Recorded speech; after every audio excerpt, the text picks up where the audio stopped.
Hi there, welcome back to Wesley Week Taizé online. Barry Sloan would have been joining us to do some teaching and seminars at Taizé, but instead of that he's joining us today online and allowing us a glimpse of his passion and his work in Chemnitz in Germany. He's an Irish Methodist minister, he's a missionary in Germany, he's working for the British Methodist Church across the whole of Europe, and you might be watching this in America. It's a big world, the Methodist world. Be inspired by Barry. In front of this statue, less than 30 years ago, citizens of Chemnitz protested for the fall of a totalitarian regime. Last August, however, a very different kind of protest happened here. Violent anti-immigrant riots that turned Chemnitz into the symbol of Germany's newly assertive far right. Their rage echoed an era Germany thought it had left behind. But this is Chemnitz in 2018.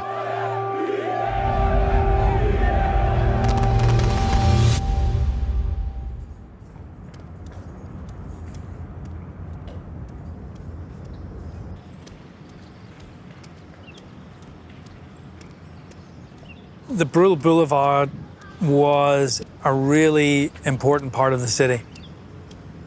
And then when the wall came down, everything changed. And the place was dilapidated for about 20 years. And so Inspire came in here about 4 years ago. We talked to the city council and we said, look, here we're a handful of Christians from different churches and we just want to try and be a part of breathing new life into this place.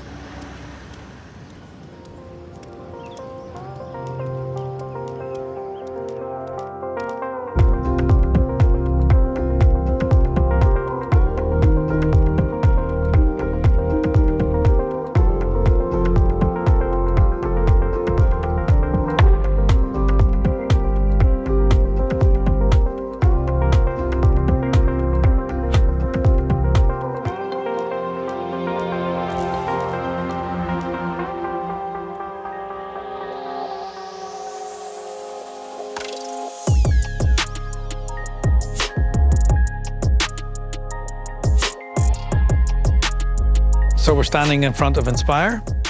This is our living room on the Brill. It's a meeting place for all the neighbours here on the Brill. And we have various events and things on offer here where we just build community and people come together and chill and hang out and experience live music. Like tonight, we've got Music Monday, or learn English, senior citizens. Offers for kids as well, kids program. We have whiskey tastings. We have other things where folks just come together, get to hang out with some really cool Christians.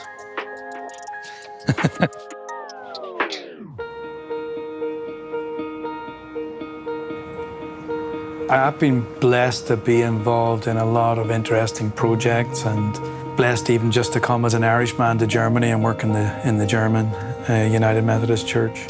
But this is pretty radical even for me. I thought I was very progressive and out there and streetwise. It's asked me to totally reevaluate and rethink what mission is, what ministry is, even what church is.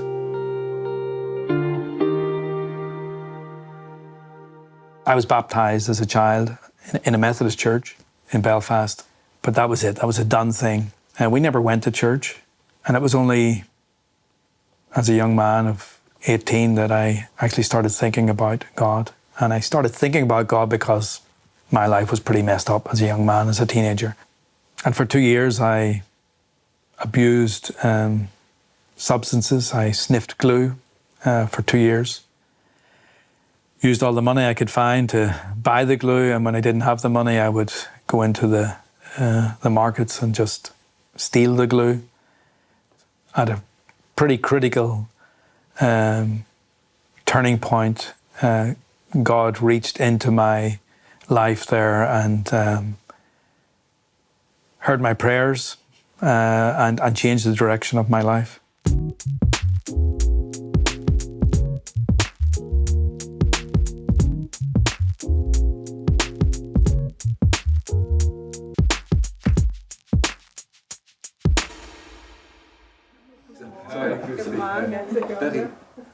The team behind Inspire is not very big. It's at the moment about up to 10 people. Most of them are working as volunteers. No, it's my heart really, right from the beginning, was just to build up a kind of community of believers and how, with a goal, how to influence and how to help the whole society to grow. And it's also really a colorful team. Not always easy characters, and just people like you and me. But it's great.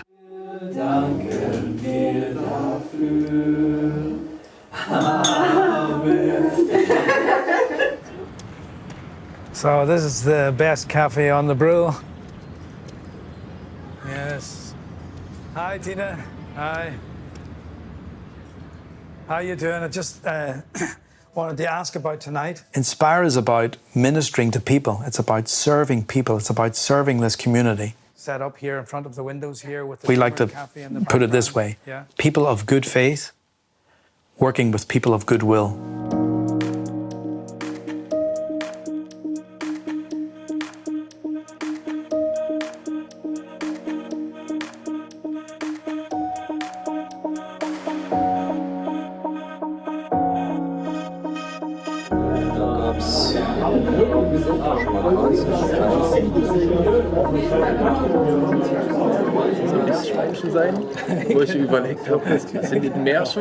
So we started the whiskey tasting because we had a guy in our team, my co-leader, Uli, who was a real expert on whiskey.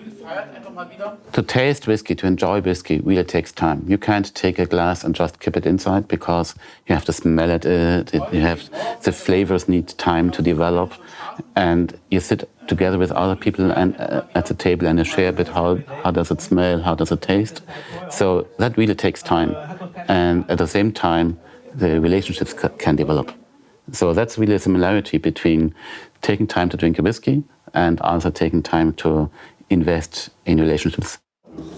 I guess having a pastor and another guy, they are not the typical people you think would be involved in whiskey tastings, but it's just doing life, a way of building community and a way of connecting with people. I was afraid that it's more like in a church way Christian.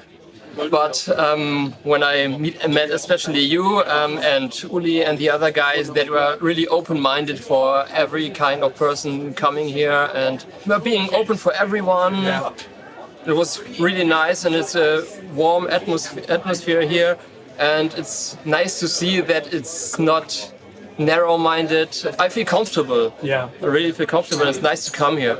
Inspire, das ist ein Ding, was hier seit gut 4 Jahren existiert, hier auf dem Brühl. People who come to Inspire, to our whiskey tastings, to our bring and share brunch, to our singer-songwriter evenings, or the other events that we have, are a weird and wonderful bunch of lovely people, mainly from the neighborhood here. And I would say 90% of them are non-church people. Great place to meet new people and open-minded. Okay. Well, that's really important. What do you mean about that? I mean, look at me. Most people change the street signs when they see me. Okay. At the start, we did have some major opposition. There was even an editorial written in a culture magazine. And the editorial was basically saying, avoid Inspire. They're Christians, the place looks beautiful and nice and quaint and inviting, but they really just want to evangelize you and get you into their club.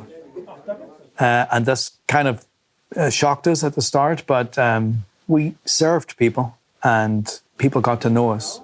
And everyone who gets to know us, they experience hospitality, love, community, all good things that are good for this neighborhood.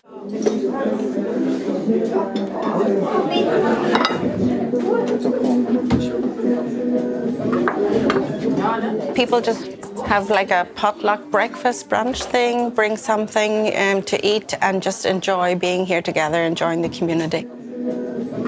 Just a few weeks ago, we had Easter, and we had the opportunity just as Christians to talk about what Easter is, and we were really surprised that a lot of people had no idea what Easter was about and what the meaning of Easter was.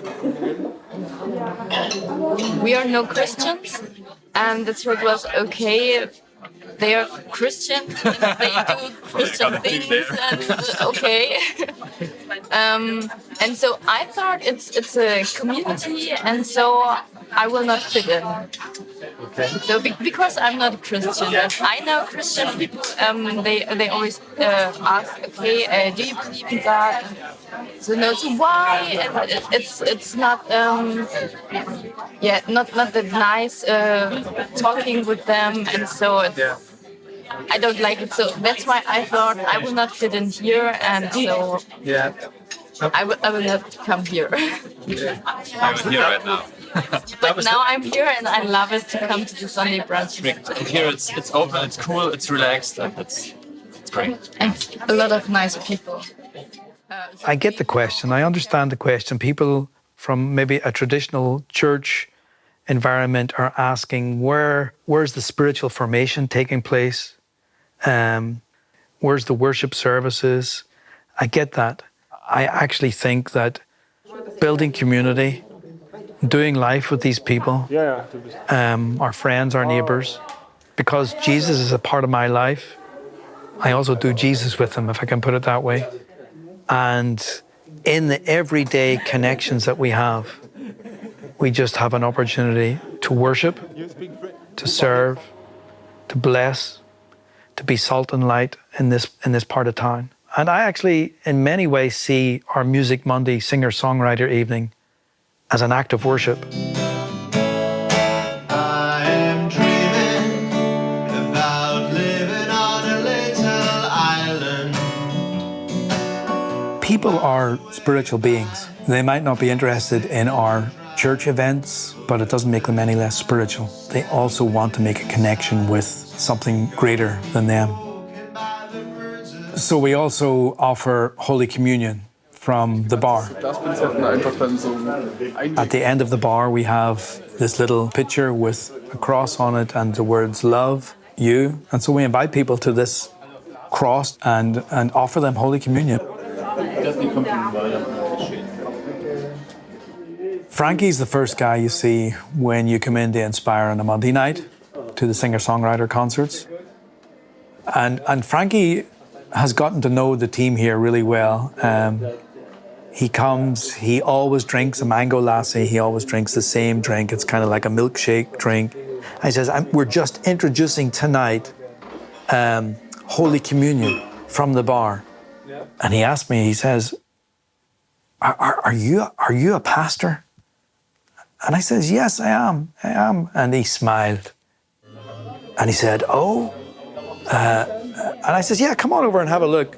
So I put the wafers out, and I didn't have any wine at hand. So I grabbed a bottle of cranberry juice and I put it into 2 little glasses. And I was just about to serve Frankie whenever he grabbed the wafer and took it. And he said, broken for you. And he served me. I wanted to serve him, but he served me. And he blessed me. And I am just so proud that the very first person to experience Holy Communion in Inspire was my mate, Frankie. We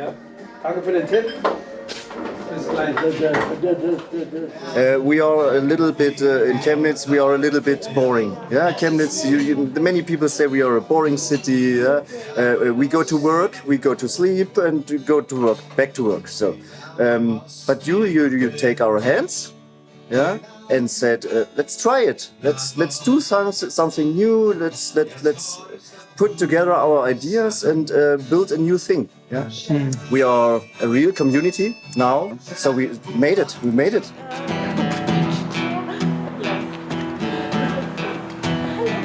Near Bembridge Town in the county town one morning last July. I'm coming from Northern Ireland, which was a divided society. I grew up in that divided society. Belfast is a walled city. I come to a country which was also formerly divided.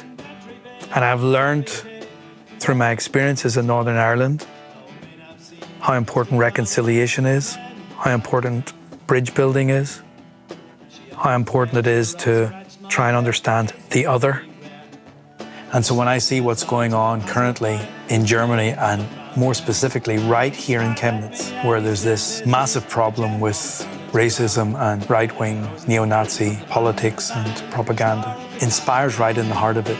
Building bridges, breaking down walls, doing life with all kinds of people.